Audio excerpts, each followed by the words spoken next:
नमस्कार। एक सवाल है जो शायद हम सब ने कभी ना कभी सोचा होगा कि क्या हमारी किस्मत, हमारा भविष्य पहले से तय होता है या क्या इसे हम खुद अपने हाथों से बनाते हैं।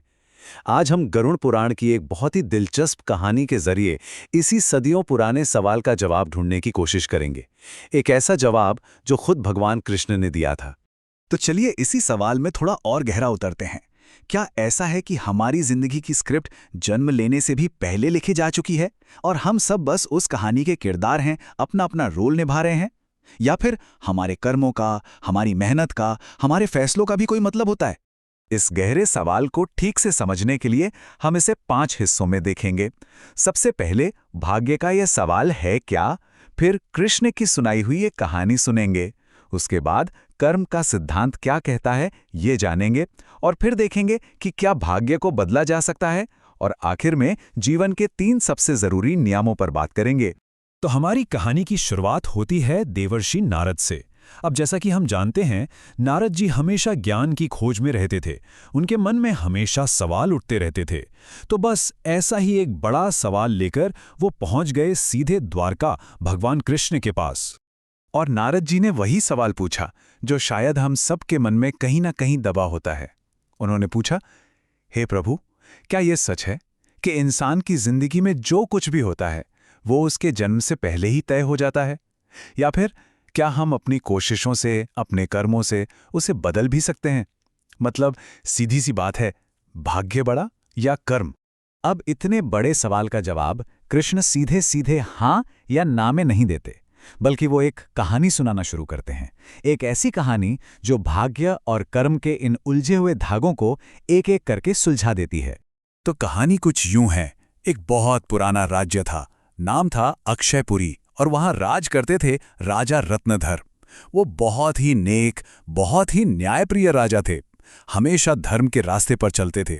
उनके राज में प्रजा बहुत खुश थी। हर तरफ सुख शांति का माहौल था।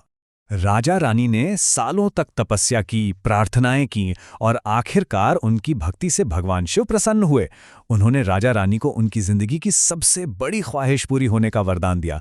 उन्हें एक पुत्र का वरदान मिला, एक ऐसा वारिस जो उनके वंश को, उनकी विरासत को आगे बढ़ाएगा। लेकिन जब उस बच्चे का जन्म हुआ तो पूरे महल में जो खुशियां थीं वो अचानक चिंता में बदल गईं। जिस राजकुमार का बरसों से इंतजार था वो शारीरिक रूप से बहुत कमजोर और अपंग पैदा हुआ। उसकी हड्डियां तक नाजुक थीं। राजा रत्नधर का दिल तो जैसे टूट ही गया। वो कृष्ण के पास पहुंचे और दर्द भरी आवाज में पूछा, प्रभु, ऐसा क्यों? मैंने तो अपनी पूरी जिंदगी धर्म का पालन किया, इतनी तपस्या की, इतनी प्रार्थनाएं की, तो फिर मेरे बेटे के साथ ऐसा क्यों हुआ? क्या मेरे भाग्य में यही लिखा था? और बस यहीं पर कृष्ण कहानी के सबसे अहम हिस्से पर आते हैं। वो सिद्धांत के बारे में बताते हैं, उन 2 ताकतों के बारे में जो हर इंसान की जिंदगी को बनाती हैं। कृष्ण समझाते हैं कि हमारी जिंदगी को 2 चीजें चलाती हैं, एक है भाग्य और दूसरा है कर्म। अब भाग्य क्या है? वो हमारे पिछले जन्मों के कर्मों का नतीजा है। समझ लीजिए कि हमें जिंदगी की शुरुआत में जो पत्ते मिले हैं वो हमारा भाग्य है। लेकिन कर्म, कर्म वो चाल है जो हम उन पत्तों से चलते हैं, हमारे इस जीवन के काम, हमारे फैसले, और इसी में ताकत है हमारे भविष्य को बदलने की। तो मतलब ये हुआ कि कर्म एक लगातार चलने वाला चक्र है। हो सकता है कि राजकुमार का इस हाल में पैदा होना उसके पिछले जन्मों के कर्मों का फल हो। ये उसका भाग्य था। लेकिन अब राजा और वो राजकुमार इस चुनौती का सामना कैसे करते हैं? वो जो कर्म करेंगे वो उनका आने वाला कल तय करेगा। हमारे आज के कर्म में इतनी ताकत है कि वो हमारे लिखे हुए भाग्य को भी एक नई दिशा दे सकते हैं। ये सब सुनकर राजा रत्नधर के मन में एक उम्मीद जागती है और वो वही सवाल पूछते हैं जो अब शायद हम सब सोच रहे हैं। तो क्या इस नियति को, इस भाग्य को बदला जा सकता है? और अगर हाँ, तो कैसे? कृष्ण उन्हें 3 रास्ते बताते हैं। पहला, हिम्मत और सब्र।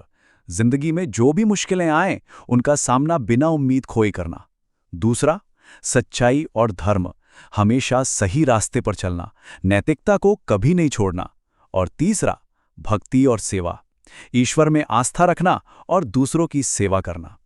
कृष्ण कहते हैं कि इन कर्मों में इतनी शक्ति है कि ये भाग्य की लकीरों को भी बदल सकते हैं।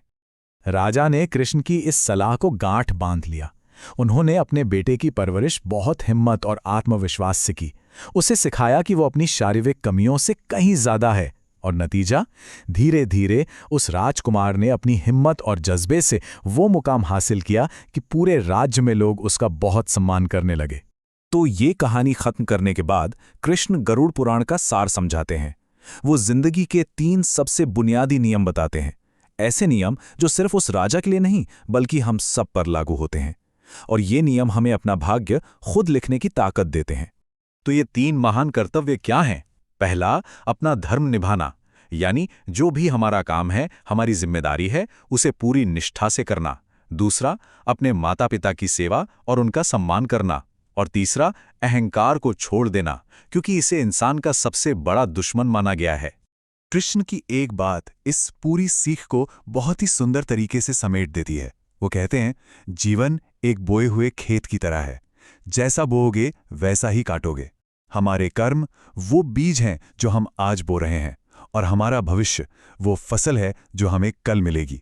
हो सकता है हमारा भाग्य उस खेत की मिट्टी की तरह हो, किसी की उपजाऊ, किसी की बंजर, लेकिन उस मिट्टी में कौन सा बीज डालना है, ये तो हमारे ही हाथ में है। तो अंत में सवाल सिर्फ एक ही बचता है, हम सब अपने अपने जीवन के खेत में आज कौन से बीज बो रहे हैं? क्योंकि फसल तो वही मिलेगी जो बीज हमने बोया है। सोचने वाली बात है ना?